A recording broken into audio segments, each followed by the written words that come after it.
Vamos lá, meus irmãos, vamos lá. Começando nossa 10ª aula de Hermenêutica 1 e 2. Já oramos, como é costume. Mais uma vez, boa noite, graça e paz. Amém, boa noite. Boa noite, graça. Boa noite, graça e paz a todos. Boa noite, graça e paz. É com muita alegria que vamos estar na nossa penúltima aula. Glória a Deus. Penúltima. Nós hoje teremos a 10ª e semana que vem teremos, então, a nossa última aula e assim a gente fecha esse bloco, totalizando 11 encontros. E em cada encontro, 3 aulas. Então, vai dar por volta de 33 aulas nesse módulo. Então, meus irmãos, vamos lá, como é costume, vamos ler aqui um texto bíblico. Eu separei para vocês aquele texto de João 14, do 1 ao 4, que fala sobre não se turbe o coração de vocês, creiam em Deus, creiam também em mim. Queria ler com vocês esse texto, quero meditar um pouco com vocês. Dando tempo, hoje a gente vai fazer uma lição de casa, vamos fazer aqui um case sobre essa passagem e fazendo aquela leitura hermenêutica com tudo aquilo que a gente já aprendeu até o momento, tá bom? E, bom, quero lembrar a todos que as nossas aulas são gravadas, para que vocês possam estar utilizando. Futuros alunos que desejarem fazer esse curso em EAD, essas aulas também serão parte do currículo, e também gravamos essas aulas para que possa ser muito útil para obreiros espalhados nesse nosso Brasil querido, ou em outros países que falam a língua portuguesa, ou irmãos que dominam a língua portuguesa. Se eles desejarem usufruir desse material para poder aprender mais sobre a palavra de Deus e servir melhor a sua igreja local, a gente deixa aberto para que eles também sejam ministrados, tanto pela Bíblia, quanto pelos nossos debates, quanto pelos livros textos, que são livros clássicos que usamos aqui em aula. Tá bom? Vamos lá. João 14, do 1 ao 4, quem achou? Pode ler para nós, por gentileza. Eu estarei compartilhando aqui com vocês esse texto, mas quem quiser, pode ler para nós, do 1 ao 4, João 14.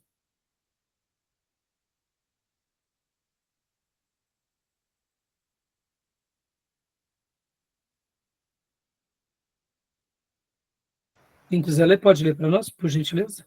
1 ao 4. João 14, do 1 ao 4. Não se turbe o vosso coração, credes em Deus, crede também em mim. Na casa de meu pai há muitas moradas. Se não fosse assim, vou teria dito. Vou preparar-vos lugar. Quando eu for, vos preparar lugar, virei outra vez e vos levarei para mim mesmo, para que onde estiver, estejais vós também. Mesmo vós sabeis para onde vou e conheceis o caminho. Amém. Até aí.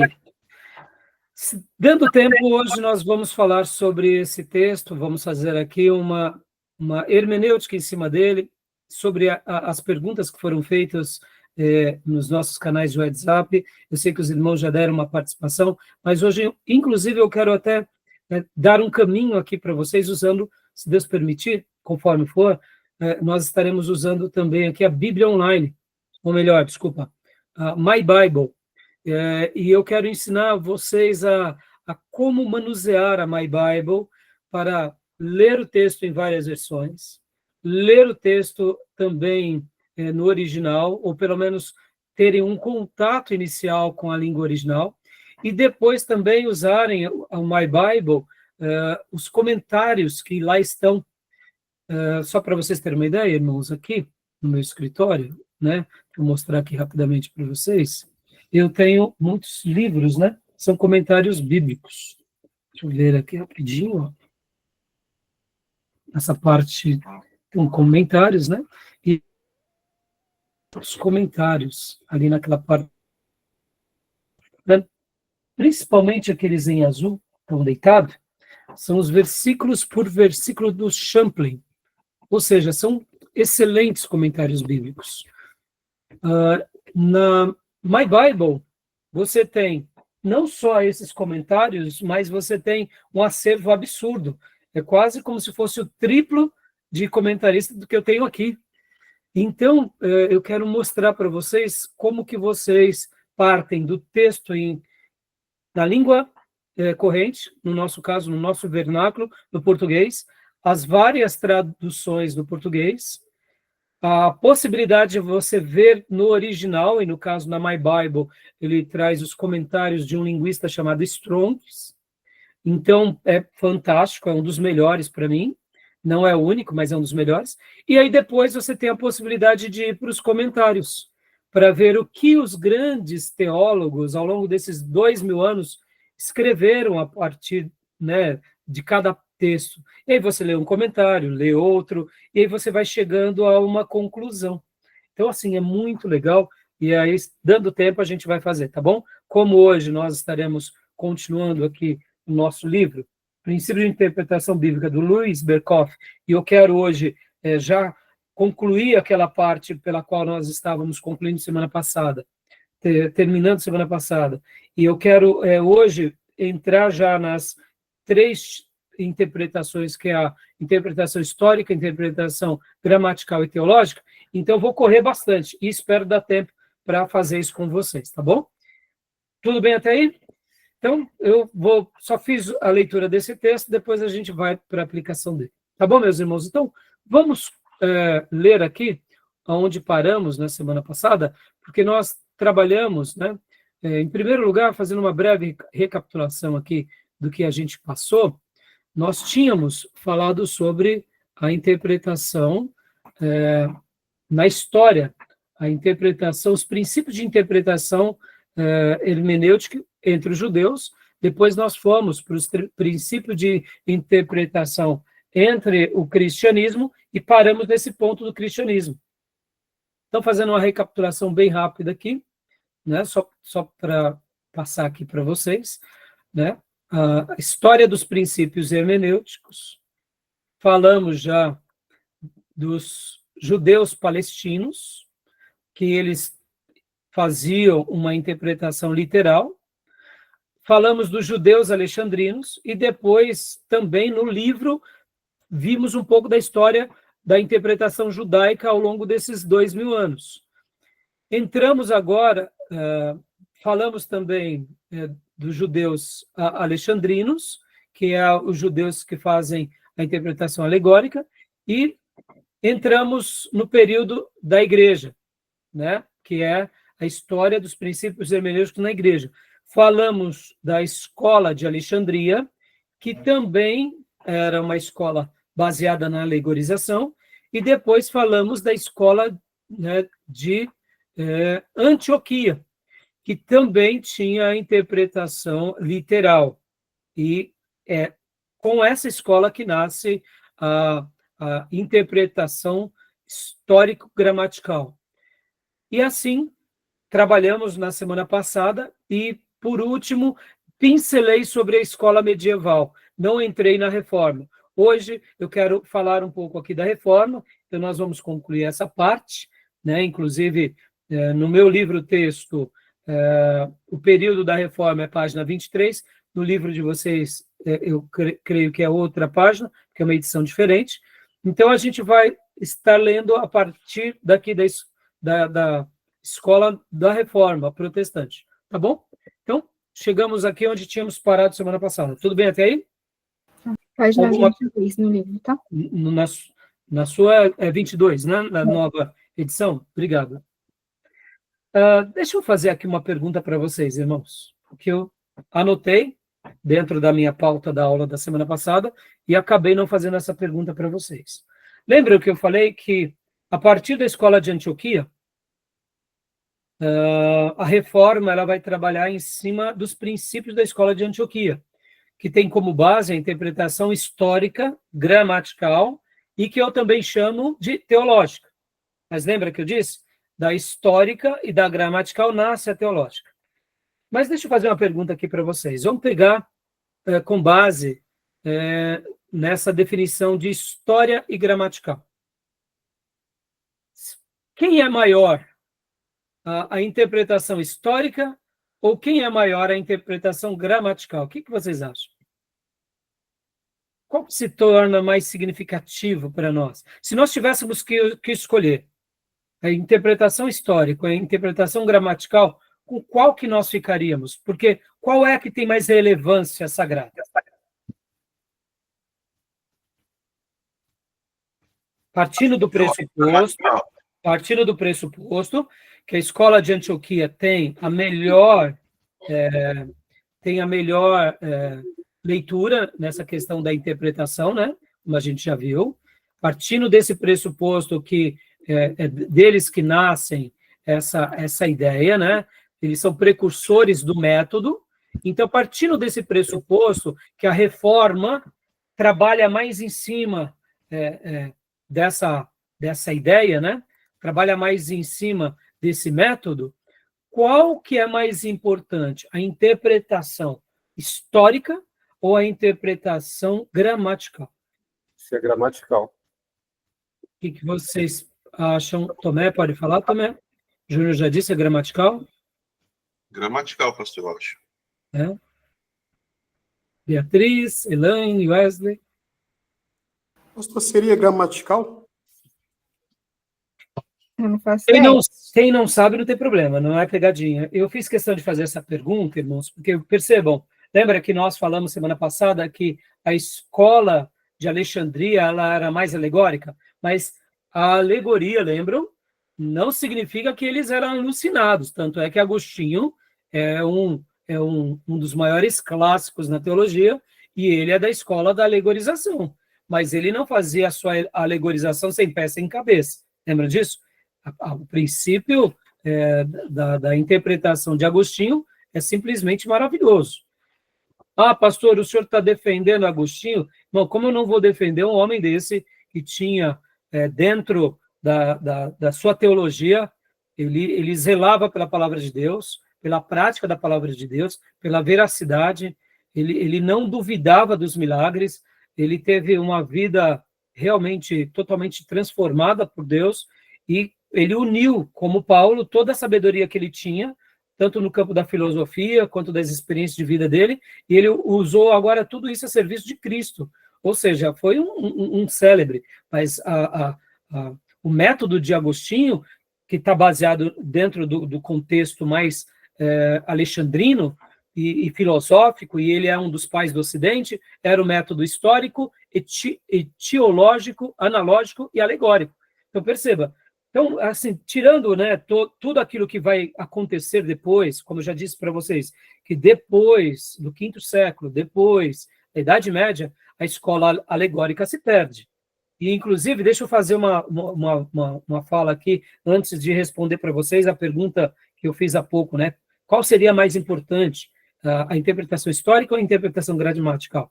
Olha só que interessante, irmãos. Dizer que da escola de Alexandria nasceu o catolicismo é a mesma coisa do que dizer que do protestantismo nasceram os neopentecostais. Estão entendendo? Ora, os neopentecostais, eles são frutos do protestantismo ou eles são frutos de uma frouxidão teológica e de uma ganância exacerbada, de uma vida totalmente corrupta? Percebam, eu não posso dizer que a alegorização foi o culpado, a escola alexandrina foi o culpado do romanismo. O culpado do romanismo foi cada líder que veio logo depois, que não foi zeloso, que uniu a fé à política, que tomou proveito da religião. Ou seja, porque justificar que o romanismo nasce da alegorização é como justificar que os neopentecostais nascem de uma igreja protestante. Não tem nada a ver. Aí eu te pergunto, Testemunha de Jeová nasceu da igreja protestante? Sim. Os mormons nasceram da igreja protestante? Sim. Adventista do sétimo dia nasceu da igreja protestante? Sim. Então, todos eles, nós somos os culpados. Entendeu? Não justifica, né? Percebam, então, eu estou deixando bem claro, porque nós não podemos dizer que a alegorização ela abre uma porta, ela abre, isso a gente não nega, tanto é que a gente trabalhou semana passada, mas dizer que ele é o culpado, não. O culpado é a frouxidão teológica, porque como que nós justificaríamos que um neopentecostal sai de dentro de uma igreja protestante e pratica tantas aberrações? O coração do homem é enganoso, as pessoas são livres e elas criam o que elas desejam, fazem o que elas bem entendem. Então, dizer que nós geramos eles, não, eles geraram-se por si só e continuam nessa cegueira, né? Tá bom? Então, voltando, e agora dando a resposta à minha pergunta. Se eu tivesse que escolher entre o método histórico e o método gramatical, qual é mais importante? A resposta a essa pergunta é bem simples. A interpretação gramatical, sim, ela é mais importante. Por quê? Lembra João 1, né? O texto clássico de João, que nós lemos, inclusive, semana passada, no princípio era o verbo, e o verbo estava com Deus, e o verbo era Deus, ou como diz, por exemplo, na NVI, né? Por exemplo, no princípio era aquele que é a palavra, ele estava com Deus, e era Deus. E também um outro texto, que é Mateus 24, 35, vou até abrir aqui para vocês, Mateus 24, 35, olha que interessante. Mateus 24, 35. Deixa eu pôr aqui. Só um segundo. Mateus 24, 35. Quem achou pode ler para nós, por favor? Mateus 24, 35.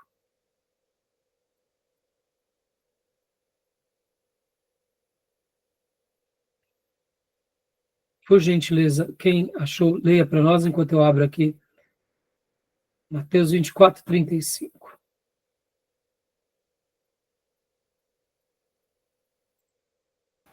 Tá, vou ler então. Peraí, deixa eu limpar na página. Os céus e a terra desaparecerão, mas as minhas palavras ficarão para sempre. Ou passarão os céus e a terra, mas minhas palavras não passarão. Obrigado, Fia. Obrigado. Demorei aqui a abrir, a Bíblia Digital deu uma travada. Olha só, meus irmãos, quando eu penso, quem é maior? A interpretação histórica ou a interpretação gramatical? Podemos afirmar que maior é a interpretação gramatical, porque, como disse, né, a nossa irmã Leo, o céu e a terra passarão, mas as minhas palavras não hão de passar. Em outras palavras, a revelação gramatical, ela veio de Deus e ela veio, eu poderia dizer, ela tem essas características, como disse sabiamente o Hernandes Dias Lopes, ela não é do passado, ela não é do futuro, ela não é do presente, mas a Bíblia ela é eterna, porque ela veio de Deus. Então, quando nós pensamos, e usamos aqui Mateus 24, 35, e eu fiz a pergunta, qual dessas duas interpretações são mais importantes, a histórica ou a gramatical? Podemos dizer e afirmar que é a gramatical, porque é como se Deus pegasse palavras sagradas, suas, e desse aos seus filhos, como promessas para todas as gerações. Passam-se os céus e a terra, mas as palavras de Deus não passam.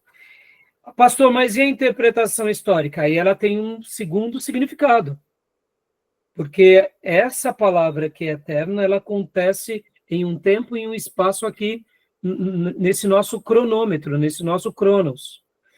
E a partir, então, da interpretação gramatical e da interpretação histórica, porque aí eu compreendo como Deus quis se comunicar na história com aquelas pessoas. E eu dou o verdadeiro significado àquela palavra em qualquer contexto ou em qualquer geração. Aí eu consigo, então, chegar na terceira interpretação, que é a interpretação teológica. Pastor, então quer dizer que até a interpretação teológica, ela acontece depois da interpretação gramatical? Sim, porque eu só consigo chegar a uma compreensão de Deus e de um ensino de Deus a partir de uma palavra dele. Se eu não tenho a palavra dele, eu posso dizer que qualquer coisa veio de Deus. E posso justificar que qualquer pensamento, visão ou raciocínio meu seja de Deus. Mas aí, quando eu entro nesse campo de dizer isso veio de Deus, isso veio do Senhor, não tem como a gente provar dizendo que é verdade ou que não é verdade. Como eu posso dizer que uma pessoa não recebeu tal coisa de Deus? Mas Deus, já sendo sábio e sabendo que nós incorreríamos no erro de criarmos caminhos sagrados e dizendo que esses caminhos sagrados foram dados por Deus, Deus já nos deixou o seu código, que é a palavra.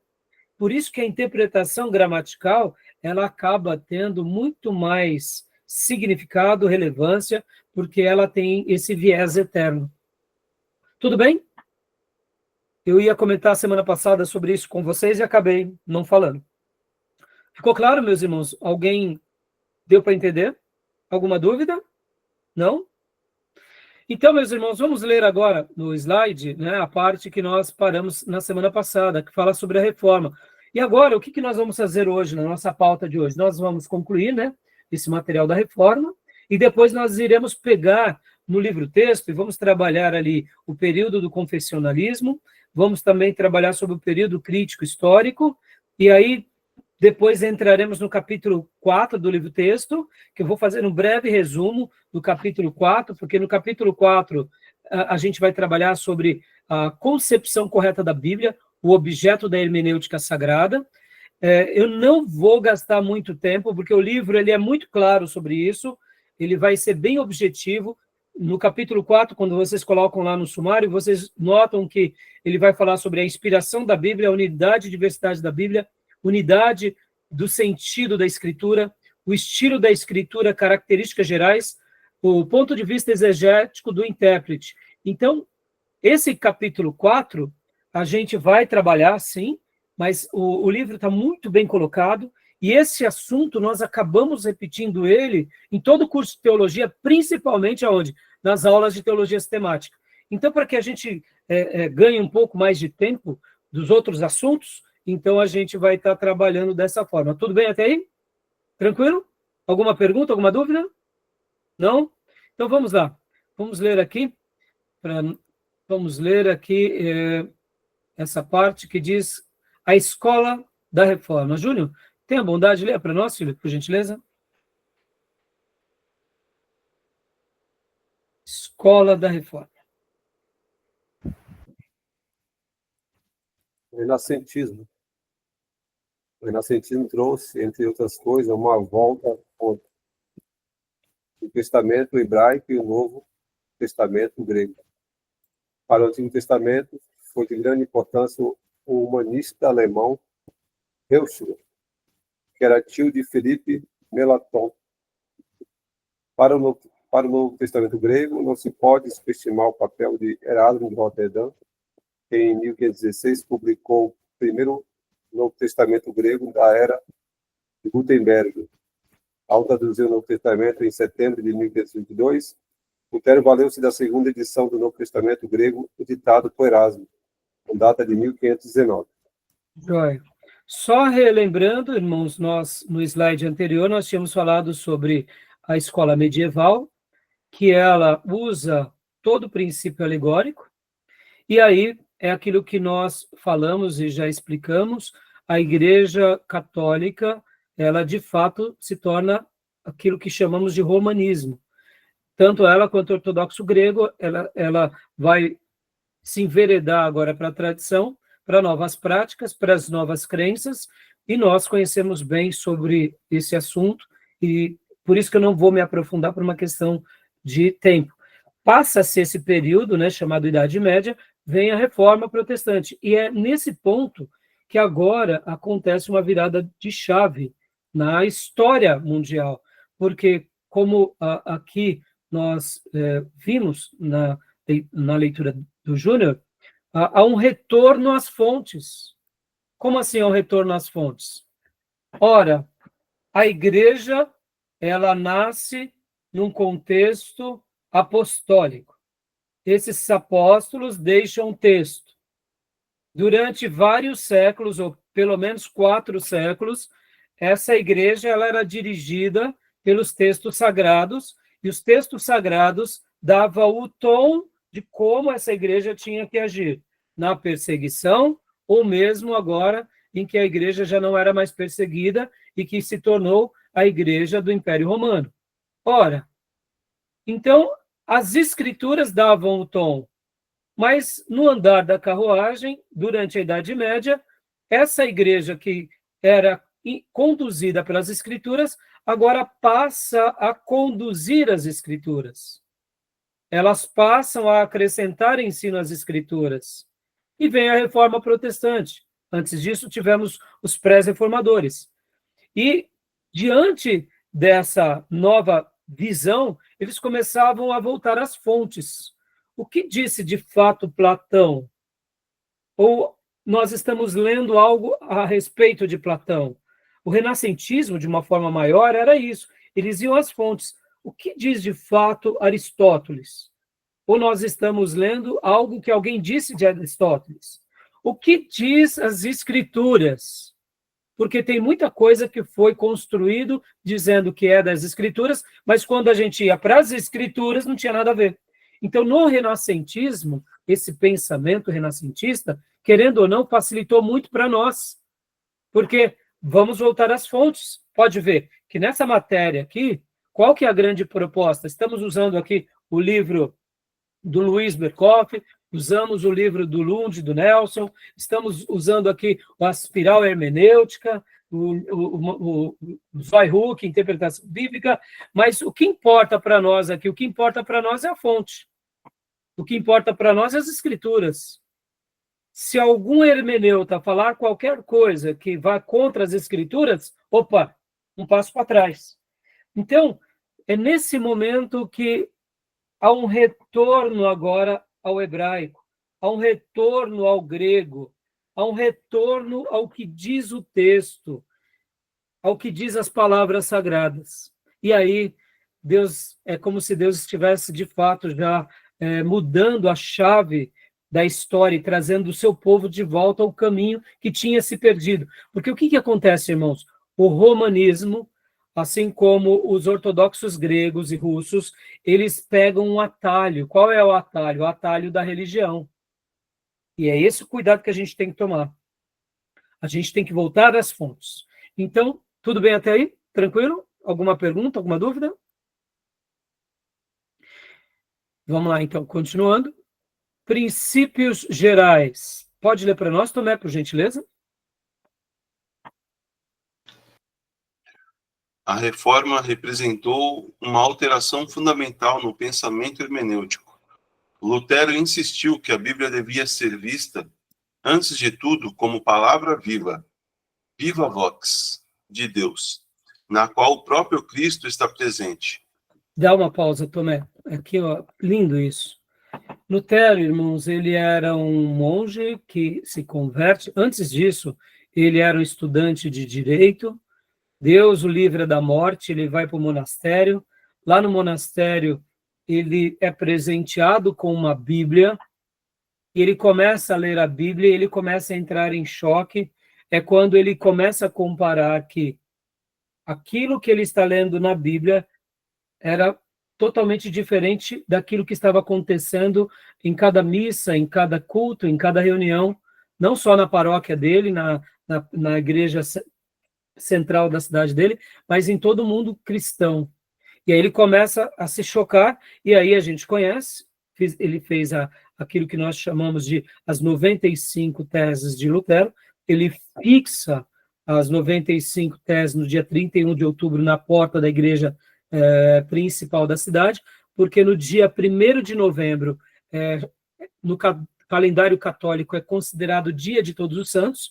As pessoas, elas, por serem religiosas, no dia 1º de novembro, elas iam para a missa, iam se reunir na igreja, então ele fixa no dia 31 de propósito, para que quando dia 1º elas chegassem lá, elas lessem, e de fato, ao lerem aquilo tudo, elas começaram, então, a também entrar em choque.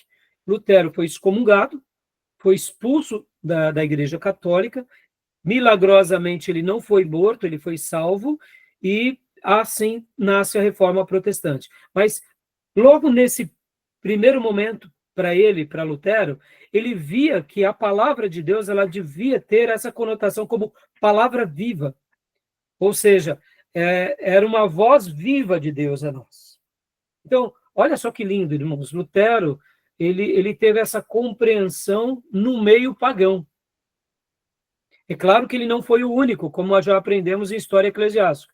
Houve grandes outros homens de Deus antes deles, mas vocês têm que lembrar da opressão católica que era naqueles dias, e quem pensasse contrário aos princípios católicos eram mortos, queimados, excomungados, os textos eram queimados também. Então, percebam que não tinha muito que se fazer diante daquela opressão. Mas, mais uma vez, Lutero ele se inclina ao lado desses outros que morreram no passado. Milagrosamente ele não morre, mas ele tinha essa visão. Por que eu estou falando tudo isso, irmãos? Depois de Lutero, olha que interessante, o luteranismo ele também se perde um pouco. Deixa eu aqui perguntar para vocês. O que vocês conhecem um pouco da igreja luterana, de uma forma geral? Hoje. Não conheço, não. Aqui em Ferraz tem uma igreja luterana, tem o colégio luterano, né? É uma igreja protestante, né? Os luteranos na história, percebam uma coisa, Lutero ele foi um gigante no que se diz respeito a levar esse despertamento. Mas as próximas gerações de luteranos, não digo logo ali na primeira geração, nem na segunda, mas as próximas gerações, eles também se voltaram à filosofia.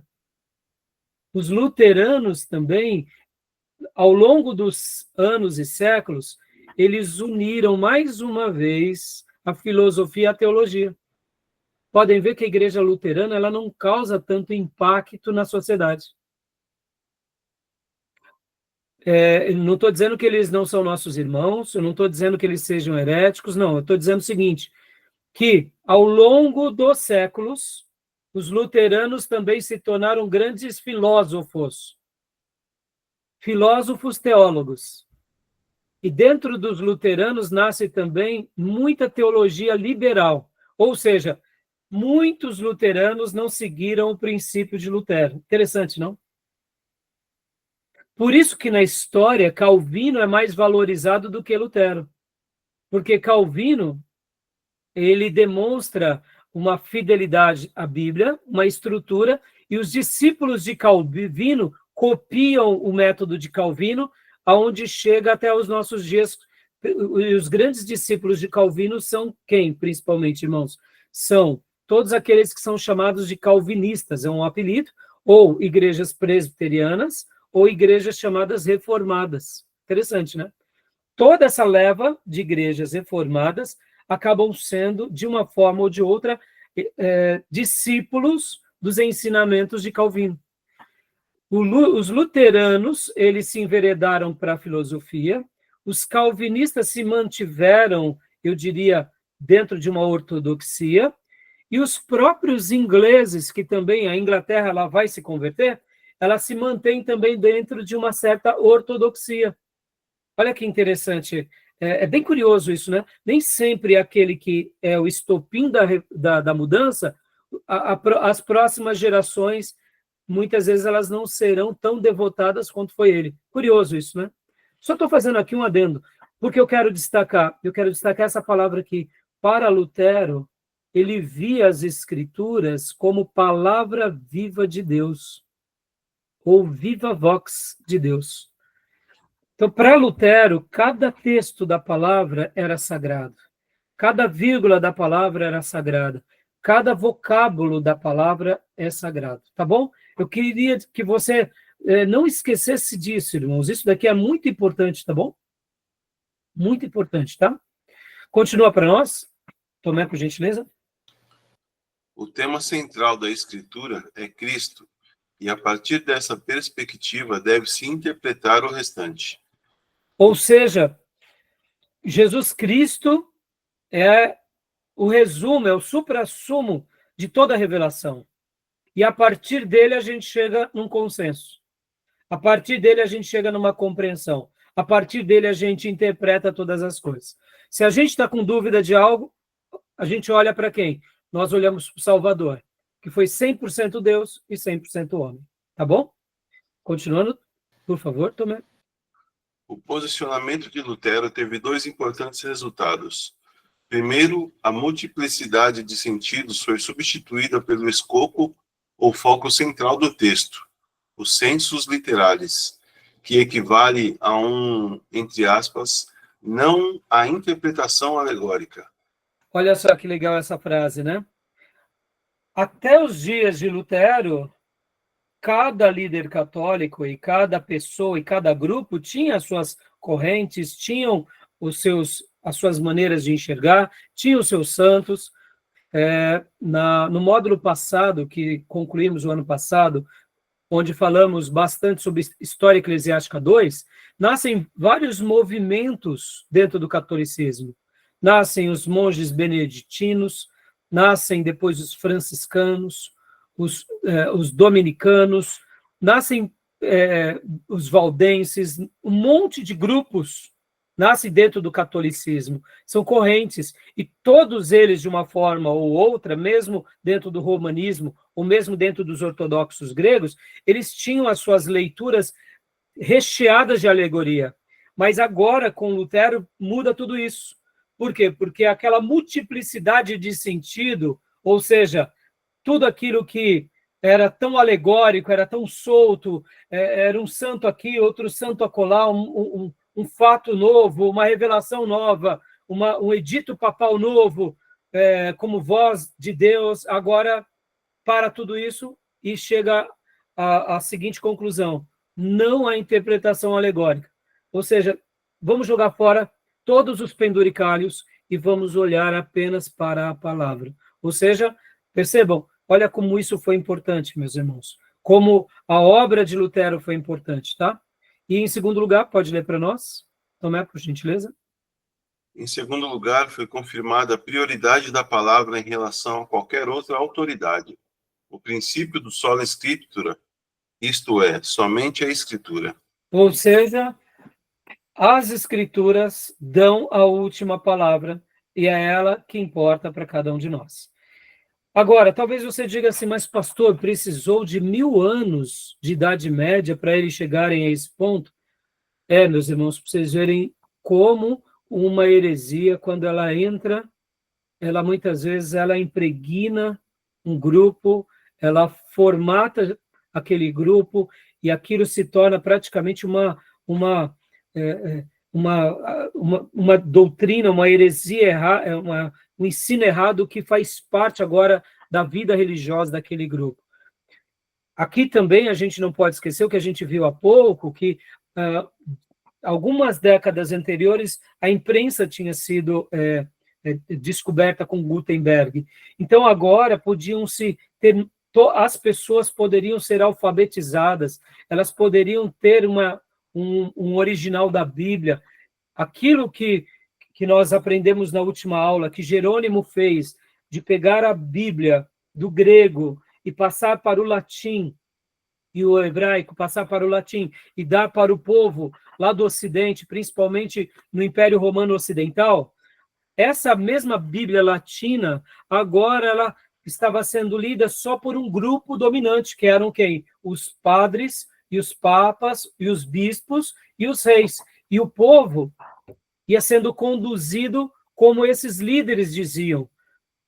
Agora, com a Reforma Protestante, a Bíblia foi traduzida para o alemão. Alguns séculos antes, a Bíblia também tinha sido traduzida para o inglês. Ou seja, já estava tendo essas mudanças no meio do cristianismo, mas o catolicismo ele era muito opressivo, porque quem fizesse qualquer coisa que fosse contra o catolicismo, eles eram vistos como hereges, e vocês têm que se lembrar que ali depois do ano 1000, por volta do ano 1000, todos os hereges morriam. Todos os hereges, eles eram perseguidos. É daí onde nasce também, logo depois das cruzadas, nascem as santas inquisições. Então, quando um movimento começava, os católicos, eles julgavam aquela causa, e se eles sentenciassem que aquele grupo era herético, eles tinham que entregar aquelas obras, declarar que tinham cometido um pecado, tinham que se arrepender. Se eles não fizessem isso, eles corriam o risco de serem mortos. Muitas pessoas morreram na Idade Média. Por quê? Porque não concordaram com esse pensamento católico. Então, agora, Lutero, juntamente com esses outros pré-reformadores, eles estavam tendo essa chance, mais uma vez, de trazer a Bíblia. Então, assim como Lutero, ele vai e diz, chega à interpretação alegórica, ele também crava uma outra estaca, que é somente a Escritura. Tá bom, meus irmãos? É por isso que a reforma é extraordinária, tá? Leia para nós agora, Beatriz, por gentileza, características gerais. 1. ênfase no sentido literal gramatical. 2. Rejeição da alegorização. 3. Necessidade de iluminação do Espírito Santo.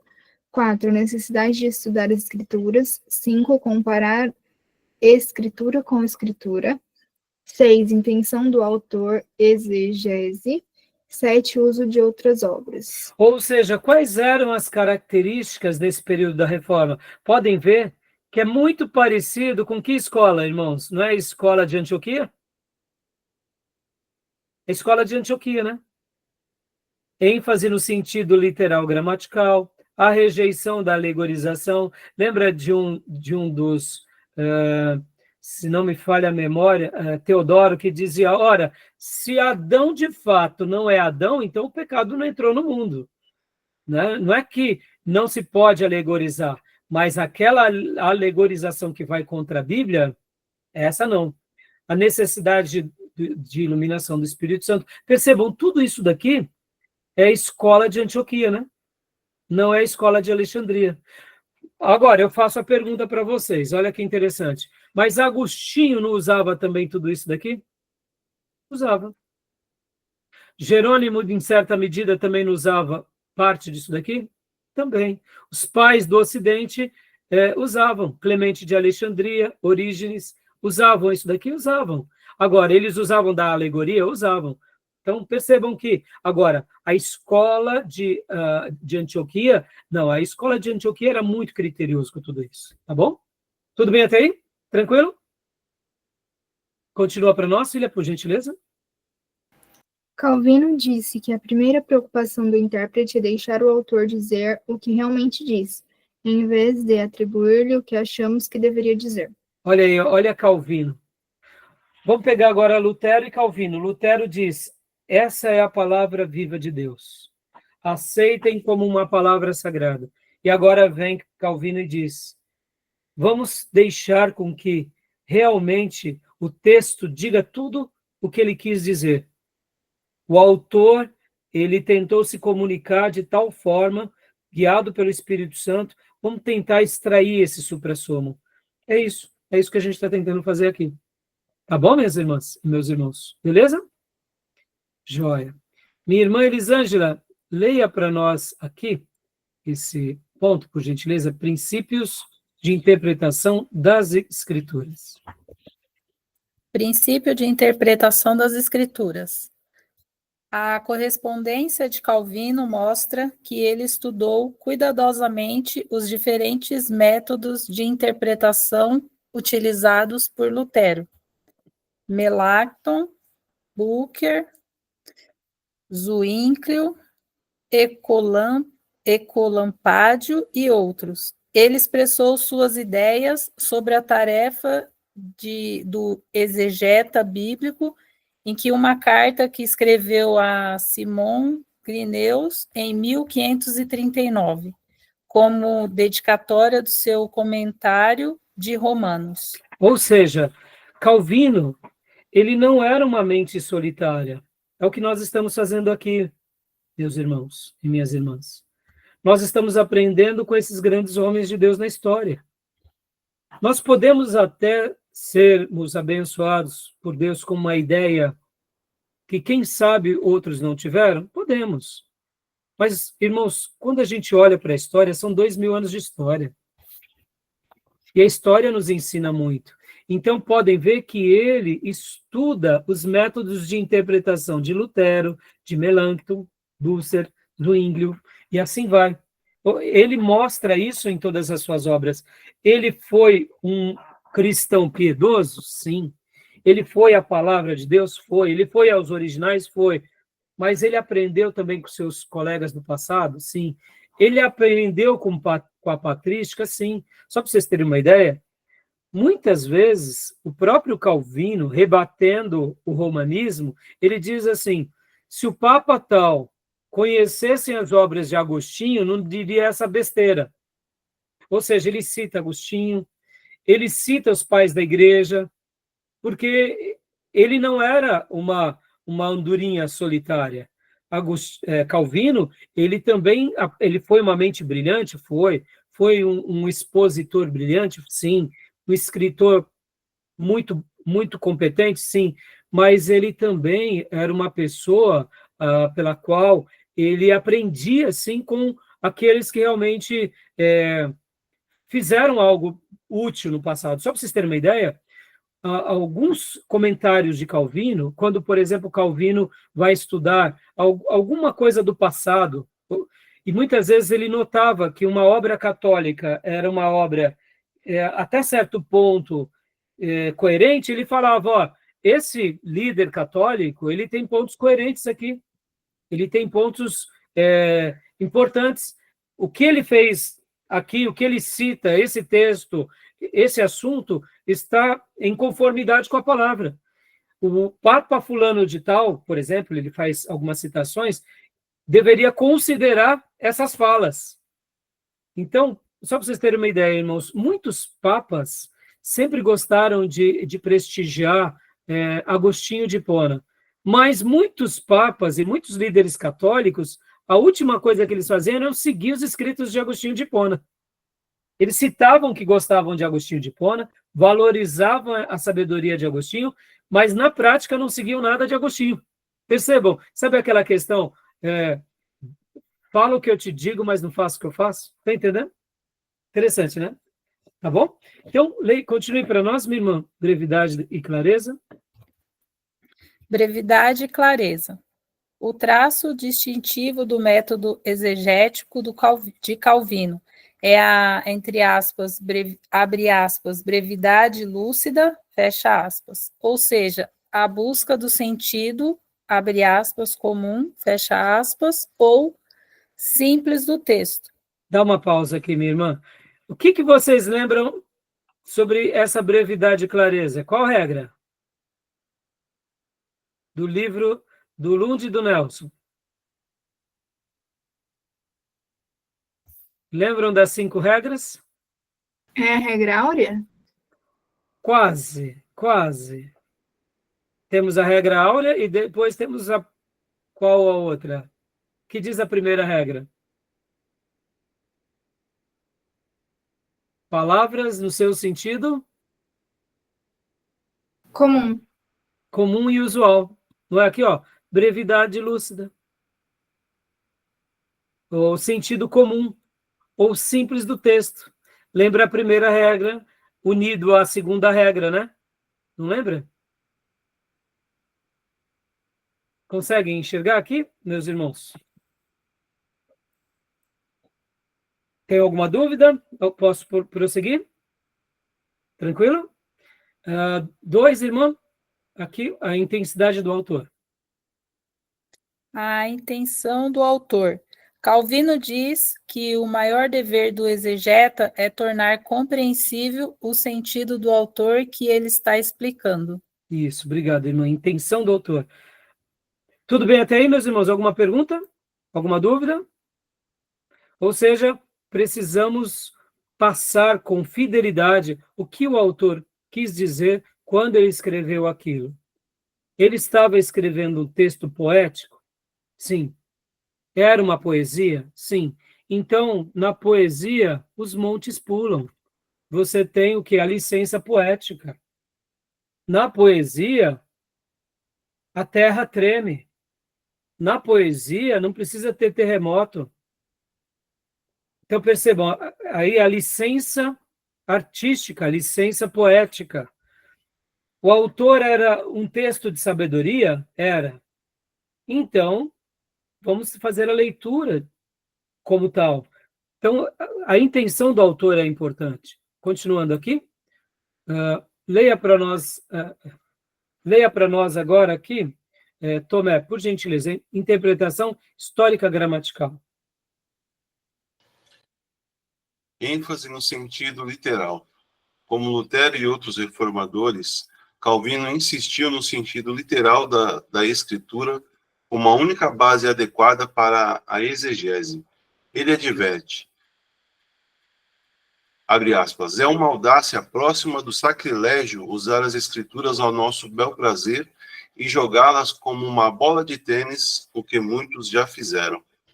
Olha só que interessante essa fala dele, meus irmãos. O que ele está dizendo aqui? Ele está fazendo uma crítica ao romanismo, ele está fazendo uma crítica a todas as... Seja quem for que usou a Bíblia de forma errada. E ele usa aqui bola de tênis, olha que interessante, né? Ele era de Genebra, Calvino, ou seja, da Alemanha. Mas o jogo de tênis já era um jogo, desde os anos ali, século XIV, século XV, a corte francesa, elas tinham esse hábito, os nobres, de jogar tênis desde a antiguidade. Era um outro formato, né? Mas ele usa essa analogia desde aqueles dias, né? É um sacrilégio você ficar jogando a Bíblia de um lado para outro, querendo que ela diga o que você deseja, né? Então, interessante essa fala, não? Continua para nós, Tomé, por gentileza. Termina aqui. Apelo à tradição exegética da Igreja. Os reformadores opuseram-se à autoridade da tradição e da Igreja, mas somente até onde essa autoridade usurpava a autoridade da Escritura. Calvino não teve igual no século XVI como expositor bíblico, mas não tinha a ilusão de que poderia ignorar 1500 anos de tradição exegética e aproximar-se da Bíblia isento da influência do passado. Ele valoriza de maneira especial a interpretação bíblica da Igreja Antiga, Crisóstomo, Agostinho, etc. Olha só, Agostinho não era alegórico, irmãos? Não era do Ocidente? Lembra que eu te falei? Mas é brilhante. E Crisóstomo? Crisóstomo era do Oriente. Crisóstomo fazia parte ali dessa região mais do Império Romano Oriental. Não tem problema, era um pregador exímio, magnífico. Um aqui é da escola da alegorização, outro aqui é da escola de Antioquia, mas Calvino, como eu disse há pouco, no outro slide, ele aprendeu também com esses grandes homens, ele não era a única voz autoritativa, ele foi às fontes, que é a Bíblia, viu na história grandes homens de Deus, valorizava, questionou os erros e trouxe a igreja para mais próximo daquilo pela qual a fonte dizia para sermos. Ou seja, ele trabalha em cima da base de Lutero, somente a Escritura, somente ela, tá bom? E conclui para nós, Tomé, por gentileza. Os puritanos, pastores anglicanos, batistas, congregacionais afirmavam: pense, a cada linha que você lê, que Deus está lhe falando. Thomas Watson. Olha que frase linda, né? O movimento puritano, ele nasce desses pastores que nós chamamos que são os pastores reformados. Não era que eles desejavam se sentir mais puros do que os outros, mas esse termo foi dado a eles como um apelido jocoso. Ó, os purinhos, olha lá, já vem os pastores beatos, só eles são certos, só eles seguem o que é certo, só eles... E eles ficaram muito tranquilos, esses irmãos reformados, e eles recebiam esse apelido jocoso, e ao longo da história, esse apelido se perpetuou. Então, nós podemos falar que os puritanos não é uma denominação, mas é um grupo de crentes que segue a Bíblia e tenta praticar a Bíblia. Dentro desse grupo tem os anglicanos, temos luteranos. Irmão, eu fiz uma crítica agora do luterano, mas não pense vocês que nesses 500 anos de história não tivemos luteranos brilhantes. Não é isso. Eu quis dizer o seguinte, que os luteranos eles se enveredaram ao longo dos séculos também para a filosofia. Mas mesmo dentro dos luteranos também nasceram grandes luteranos que deixaram obras e legados maravilhosos, crentes puritanos. Aí temos aqui os batistas, temos os presbiterianos, os congregacionais, Quem são os congregacionais, meus irmãos? Não é a Congregação Cristã do Brasil, é uma igreja democrática que se assemelha muito à Igreja Batista, que nasce antes, inclusive, da Igreja Batista, tá bom? Então, pense, como disse Thomas Watson, abre aspas, pense, vírgula, a cada linha que você lê, vírgula, que Deus está lhe falando, fecha aspas. Que lindo, não, meus irmãos? Se de tudo que eu disse nesses 10 encontros, vocês jamais se esquecerem que a Bíblia, ela é a palavra viva, e que nós precisamos ir à fonte, e que nós precisamos ler e considerar que cada palavra que está sendo lida por nós é Deus falando conosco. Eu já recebi o meu galardão, saber que vocês aprenderam, talvez, a instrução mais importante dessa matéria, e quem sabe até de todas as aulas do nosso seminário. Tá bom? Beleza até aí, meus irmãos? Tranquilo? Alguma dúvida até aqui? Alguma dúvida? Então, agora vamos parar para o nosso intervalo, que a gente parou aqui. Então, a gente vai agora só para alguns métodos literários, vamos passar rapidamente, para a gente ir logo na sequência para o período do confessionalismo, e logo depois também para o período crítico histórico, para a gente tentar concluir aquela parte, que é a parte também, como eu disse para vocês, da concepção correta da Bíblia, o objeto da hermenêutica sagrada, tá? Aí a gente fecha, né, as aulas de hoje. Beleza, meus irmãos? Tudo bem? Até aí? Tranquilo? Então vamos parar para o nosso intervalo, que já deu horário? Fechado? Então vou parar aqui, tá bom?